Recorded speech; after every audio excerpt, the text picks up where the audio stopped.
Hi, and welcome to Affinity for Planner Creators, and I'm Tracy. So we're going to continue our talk on using the power of tables. We've gone over the grid lines for grid paper and just journal lines. So let's work on checklists of different kinds, and let's get to that today. So we're going to go to a blank page.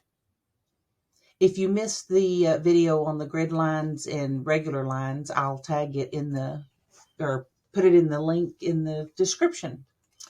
So if we go to a blank page, and of course I've got my preview tool on so I can see all my little grid boxes, which gets a little confusing when you're working with tables, but they're not. You can turn them off and on. You can get your grid where you want it, turn it off, and do the rest however you want to do that. But it just helps me line things up. So we're going to go over here to our table tool.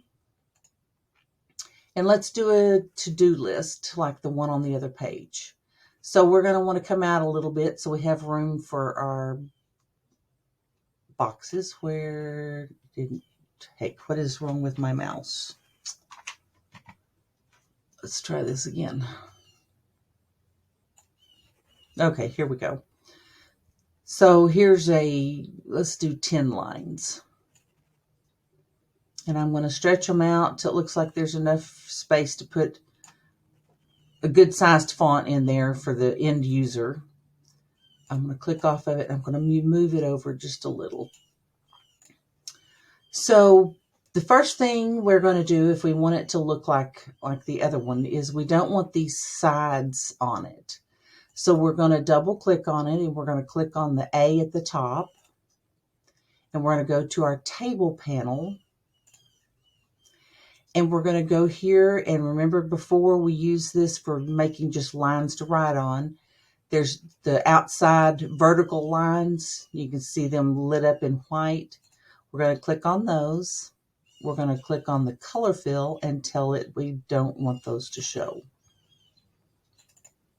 So we come back out here and they don't show. Now I do want them to be a little bit wider.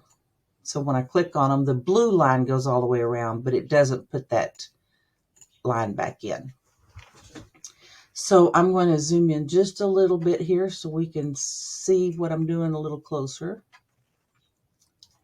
And what I'm going to do to make the check boxes is I'm going to go to the shape tool, the rectangular one, and I'm going to make a small rectangle that's needs formatting. So I was playing around with picture frames a while ago, which is another video I'm working on. Let me fix this. So we're going to go back to 0.5. And we're going to leave it at that. It doesn't need to be filled with, it's just going to be clear. So we've created one. Now we could try to line it up here and all that, but you're not going to be able to get it lined up between the two lines evenly for what you need. So what you need to do is put it between, and it helps if you turn off your snapping tool while you're doing this. So I'm going to go up here to the little horseshoe and I'm going to turn off snapping. So now when I click on this, I can get it anywhere I want and it won't automatically snap to the lines. So that's where I want it. So I'm going to click off of it. I'm going to click back one time and I'm going to click Control J. That's going to copy it. And I'm going to raise one up here to where it looks like it's about right. And these are don't worry about keeping them straight up and down in line and all that. We're going to fix that in just a minute. So now I'm going to go back to this one and I'm going to Control J again. And then I'm going to Control J again till it gets down and it's starting to get off. And that's okay. I'm going to put it kind of back in line there. Okay. Now you can see they're all in a little wiggly line. So I'm going to take this one And I'm going to move it up some, and then I want to square this one just as perfect as I can in the line of the window, in between the two lines. And that's got it pretty close. So now what we're going to do is we're going to click out here, make sure you get your move tool on, and we're going to click and we're going to drag around those boxes. And that's going to bring them all together. And we're going to go up here to the alignment tool, click on that. And for horizontally, we want to line them up with the right-hand side so it's the closest to the lines. And then we can go down here to the vertically align, and this tool here on the end with the two blue lines through it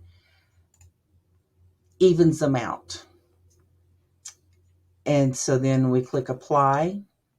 And then if we click off, all the boxes there are pretty much right smack dab between each one of the lines.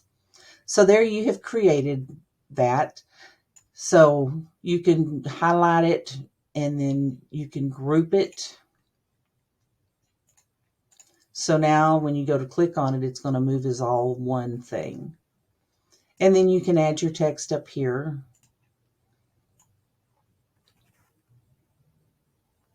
And I, just for centering reasons, always bring mine out to the edges, same width as the lines. I'm going to center the text here horizontally. I'm going to center it vertically here. And we're just going to say to-do list. L-I-S-T. Oh, goodness. Okay.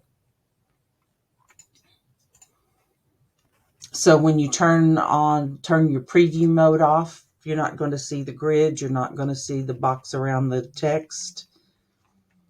This is what your finished product will look like. So I'm going to turn this back on, and I'm going to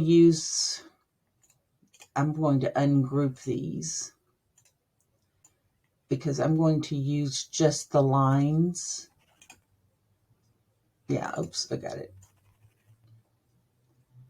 I'm going to highlight just the lines. I didn't grab them that time. All right, let's get closer to the boxes. All right, so here's where the layers come in. And actually, that's going to be my next video, is working with layers. So if you see here, we have the group, and then under that is group. And then we've got rectangles. So this is actually the rectangles on the sides, the little check boxes, because the lines are actually a table. So what we want to do is we want to click on that, and we want to call it lines. Now we know we just want those. So if I click off, I can go, if I just want the lines, I can click right here on lines, and it just highlights those. Now I'm going to hit Control J, and I'm going to move it over. And when I click off, it looks just the same. But this time I'm going to use the round check boxes, the round tool, rectangle tool. We're going to go down to the ellipse tool. And what you want to do is you want to click, hold down Shift, and pull down till you get the circle the size you want it. If you hold down Shift while you do it, you get a perfectly round circle. If you don't, when you pull down, you've got to try to figure it out with that right hand box by the cursor, or you have to come down to your transform and change all the numbers. So just remember to, let me cut that one out. Just remember to click, hold down Shift, and draw it out. Now we're going to, since we've already got one, we don't need this one at the moment. So what we're going to do is get our move tool back here. And we're going to do the same thing we did with the circles. We're going to get them as directly even as we possibly can. we're going to hit Control J, and we're going to move this one up. And we're going to click on this one again and Control J and drop it down. And then we should be able to hit Control J for the rest of them. So just keep me lined up. I want to move this one so that I know it goes to that line.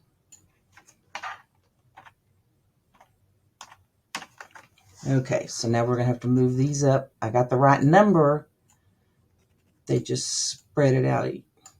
And this is just the only way to do this that I have found. If somebody knows a way to get the perfect line sequence to begin with, let me know. So we're going to highlight just the circles. We're going to click on our alignment tool. We're going to click on to align them to the right. And then we're going to go down vertically and align them evenly. And then you don't have to click apply, but it's just as easy as clicking the X. So now we have our circles there. Now you can leave them like this. So you have your check boxes like this. Or let's see, we're going to go down here to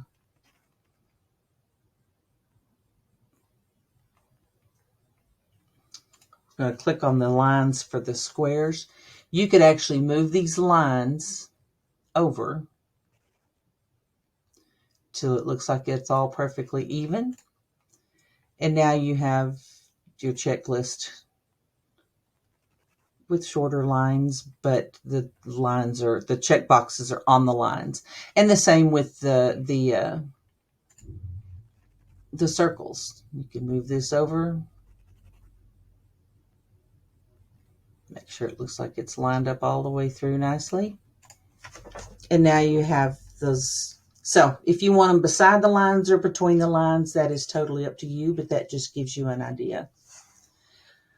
Another checkbox that we can do is we're going to go back and grab our table tool. And we're going to come back over here and we're going to create 7 lines, or 7 columns. So 7, going to have to go a little past here. 7 columns, and let's go 5 down.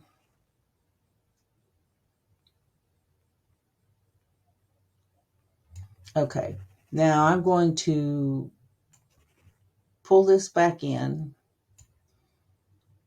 and then I'm going to lengthen it out some. And this is just a tablet. I've got enabled. Let's put my snapping back on.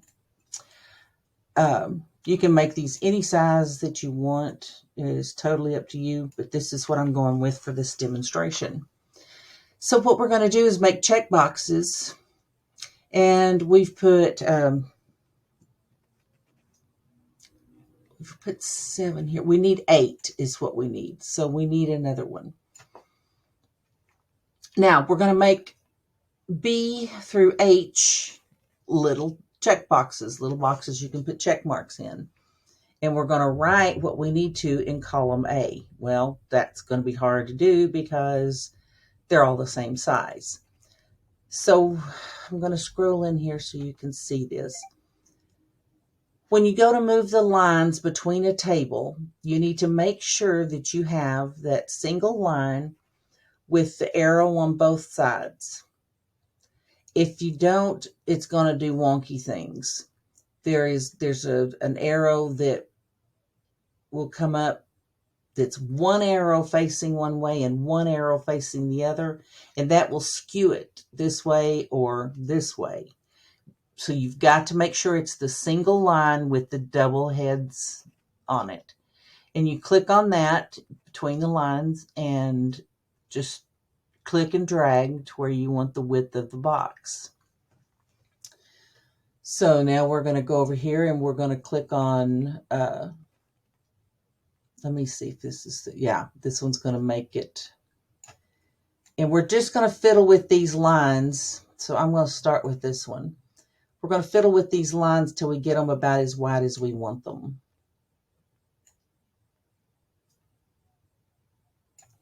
And you don't have to be exactly correct. Get them as close as you can, because the table tool will actually align them, distribute them evenly for you.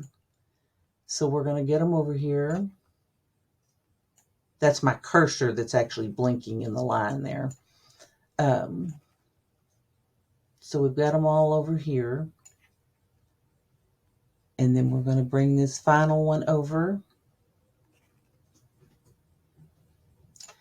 So now we've got our table. We got way too much writing room here. So I'm going to you clicked on the second round circle here when you see the double arrow on it, and that keeps it proportional. So it will shrink it down, but it won't mess up the sizes of your columns. And what we're going to do is I'm going to bring this one back out just a little bit. And then we're going to click on B, click and drag through H so that those rows, or so those columns are highlighted. And then right click and tell it to evenly distribute the columns. And it just fixed that for you.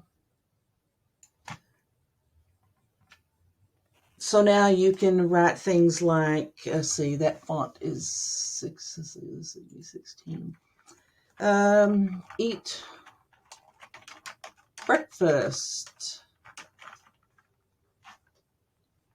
And I didn't format this table ahead of time, but that's okay. We're going to go to the next one and say, take your meds, or, whatever. Do your hair.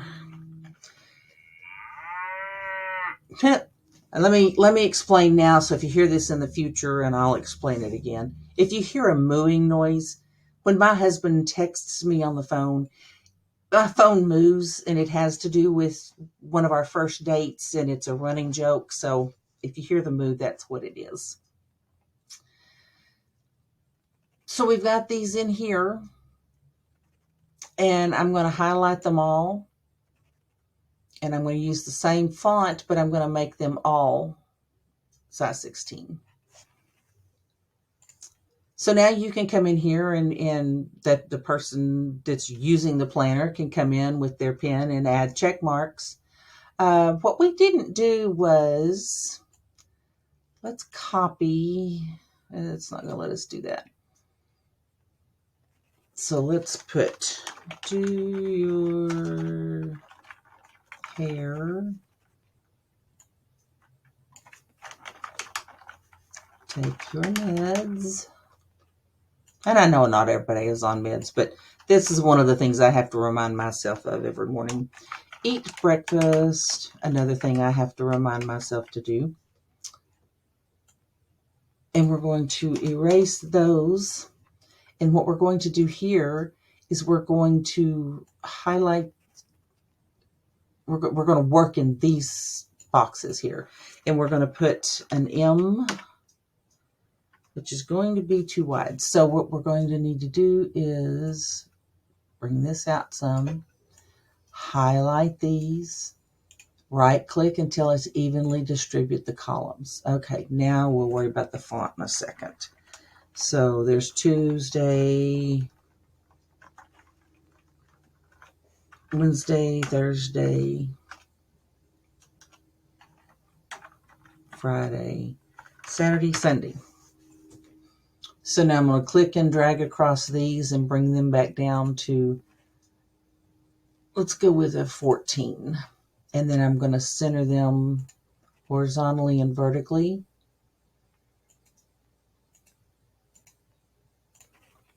So then every day there's a checkbox that's ready to put a check mark in. You can put the name of the list here, or you can just leave that blank.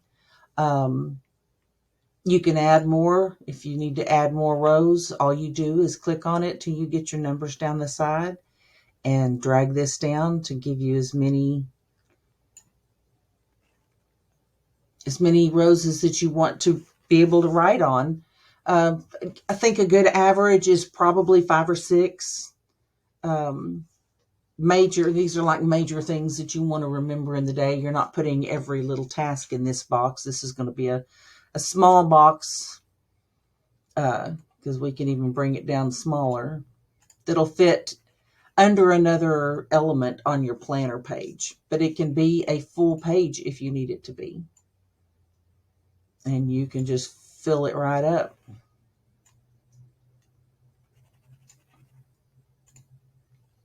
And then if we turn off our preview mode, this is what it would look like. Now this font, I'm going to go a little smaller with that.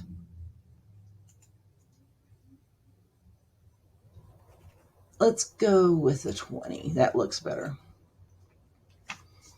So there you have it. So that is to make, the square check boxes, the round check boxes. You can have it with the lines beside it or have the lines between the check places.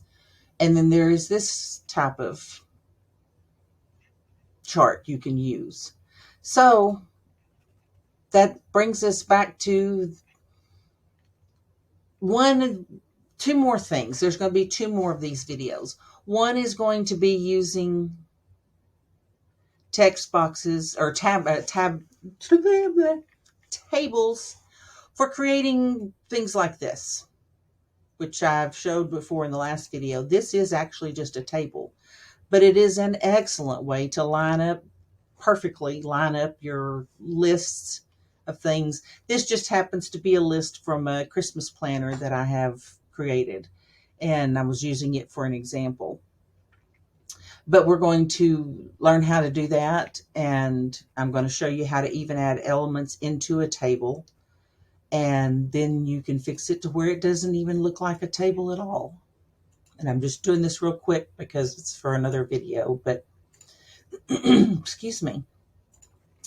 Allergy season in Texas, yay. So that doesn't even look like a text box. So that's for another video. If you have any suggestions or comments, please put them in the comment section below. If you've got any videos that you'd like me to make of things that you're ready to learn now, let me know and I will get that taken care of too. So 2 more power of tables, and then we're going to start talking about assets. And I will see you in the next video.